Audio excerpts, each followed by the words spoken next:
मंगल भवन अमंगलहारी, द्रवहु सुदशरथ अजिर बिहारी। सती समुझि रघुबीर प्रभाऊ, भय बस शिव सन कीन्ह दुराऊ।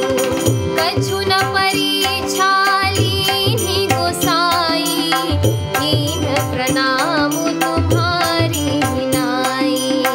जो तुम कहा सो मृषा न होई, मोरे मन प्रतीति अति सोई। तब शंकर देखे उधर ध्याना, सती सुखीन चरित सब जाना। बहुरी राम मायहि सिरुनावा, तेरी सती जेहि झूठ कहावा। हरि इच्छा भावी बलवाना, हृदय विचारत शंभु सुजाना।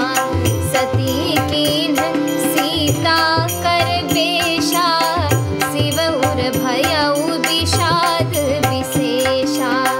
जौ अब करऊं सती सन प्रीति, मिटई भगति पथु होई अनीति।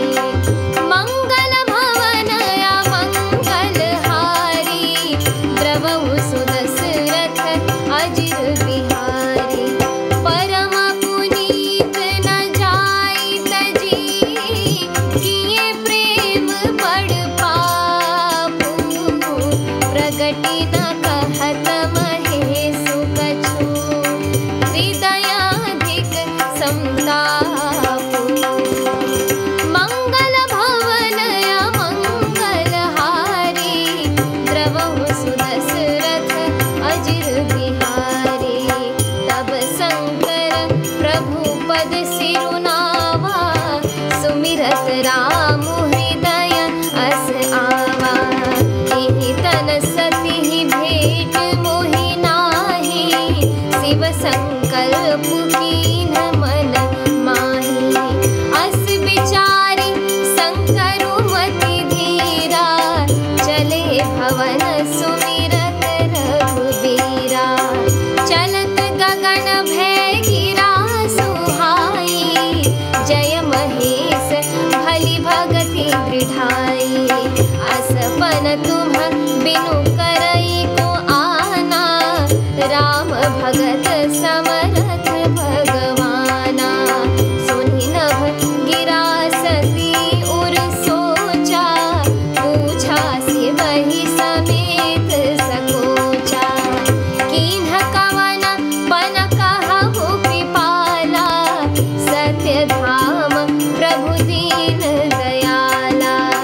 जदपि सती पूछा बहु भांति, तदपि न कहे त्रिपुर आराती। मंगल भवन अमंगलहारी, द्रवहु सुदशरथ अजिर बिहारी।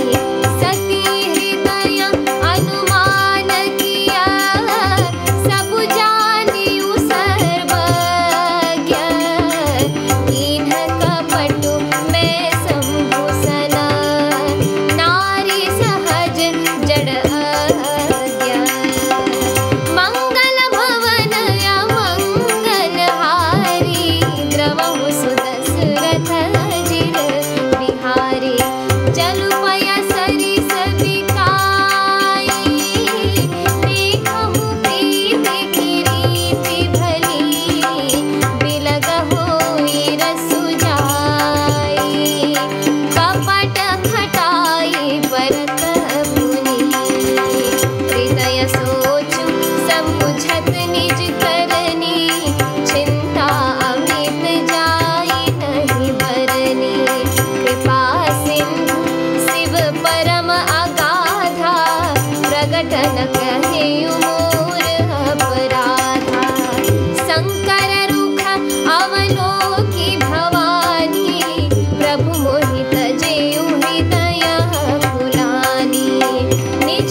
समान कछु, जुग सम दिवस सिराही।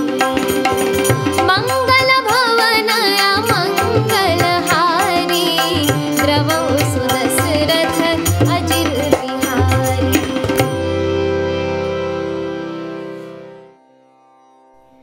अर्थात सती जी ने श्री रघुनाथ जी के प्रभाव को समझकर डर के मारे शिव जी से छिपाव किया और कहा, हे स्वामिन, मैंने कुछ भी परीक्षा नहीं ली, वहां जाकर आप ही की तरह प्रणाम किया।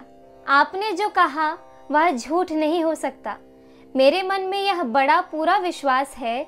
तब शिव जी ने ध्यान करके देखा और सती जी ने जो चरित्र किया था सब जान लिया। फिर श्री रामचंद्र जी की माया को सिर नवाया, जिसने प्रेरणा करके सती के मुंह से भी झूठ कहला दिया।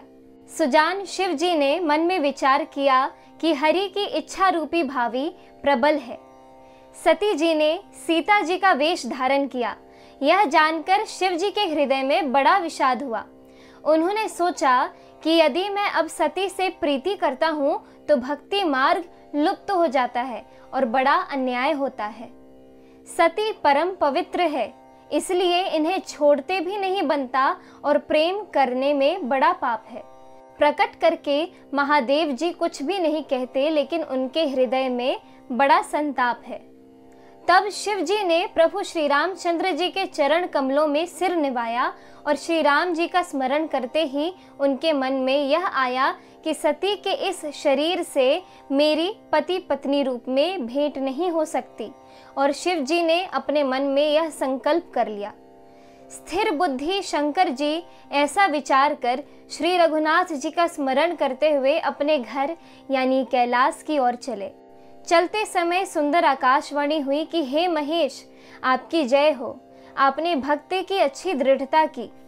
आपको छोड़कर दूसरा कौन ऐसी प्रतिज्ञा कर सकता है? आप श्री रामचंद्र जी के भक्त हैं, समर्थ हैं और भगवान हैं। इस आकाशवाणी को सुनकर सती जी के मन में चिंता हुई और उन्होंने सकुचाते हुए शिव जी से पूछा, हे कृपालु, कहिए आपने कौन सी प्रतिज्ञा की है?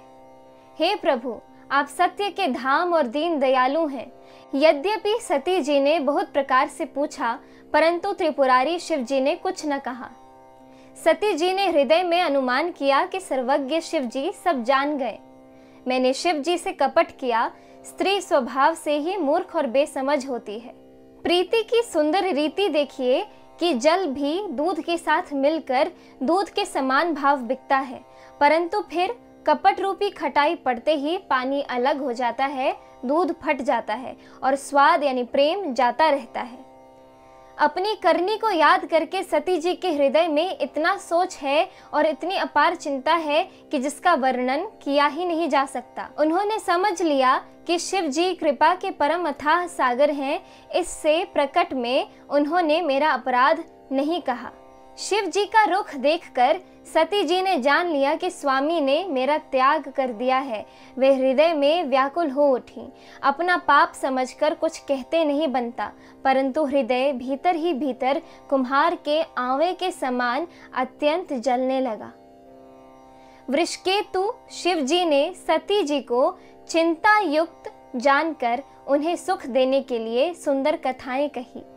इस प्रकार मार्ग में विविध प्रकार के इतिहासों को कहते हुए विश्वनाथ कैलाश जा पहुंचे। वहां फिर शिव जी अपनी प्रतिज्ञा को याद करके बड़ के पेड़ के नीचे पद्मासन लगाकर बैठ गए।